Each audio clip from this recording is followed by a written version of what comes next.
তাবলিগের পুরাতন সাথীদের ঢল নেমেছে টঙ্গীর ইজতেমা মাঠে। গতকাল শুক্রবার ফজরের পর থেকেই জনসমুদ্রে পরিণত হয় এই ময়দান। মূলত এখন তাবলিগের জোর চলতেছে। ইজতেমার 40 দিন পূর্বে ইজতেমার পূর্ব প্রস্তুতি হিসাবে এই জোর অনুষ্ঠিত হয়। যদিও এবার ইজতেমার ডেট কিছুটা পিছাবে, সরকারের সিদ্ধান্ত মোতাবেক আসন্ন যে নির্বাচন আসতেছে, নির্বাচনের পরে আমাদের ইজতেমা হওয়ার কথা। বাকি আমাদের জোর।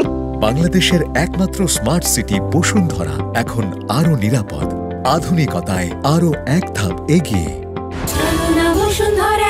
যথাসময়ে অনুষ্ঠিত হয়েছে এবং প্রতি বছরই এই জোর হয়ে থাকে। এই জোরে মূলত তাবলিগের পুরাতন সাথীরা যারা 3 চিল্লা সময় লাগিয়েছেন এবং হযরত উলামায়ে কেরাম যেনারা 1 চিল্লা 3 চিল্লা সাল লাগিয়েছেন, এনারাই অংশগ্রহণ করেন এবং ওনারাই অংশগ্রহণ করেছে। এর সাথে সাথে যেনারা এখান থেকে নগদ আল্লাহ তাআলার রাস্তায় খুরুজে বের হবেন চিল্লার জন্য, 3 চিল্লার জন্য, এনারাও যোগদান করেছেন।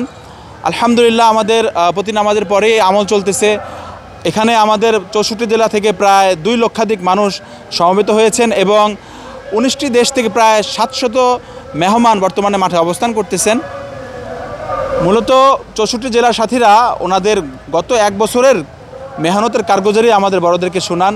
বড়রা এই কারগুজারি শোনার পরে ওনাদেরকে কমিকামাগুলো থাকলে তরগিব দিয়ে এটা পুরা করার চেষ্টা করেন এবং আগামীতে যাতে এই কমিকামাগুলো না হয় এর দিক নির্দেশনা দেন, রাহবারি দেন। আগামী মঙ্গলবার দিন 2রা ডিসেম্বর ইনশাআল্লাহ দোয়ার মধ্য দিয়ে আমাদের এই জোর শেষ হবে।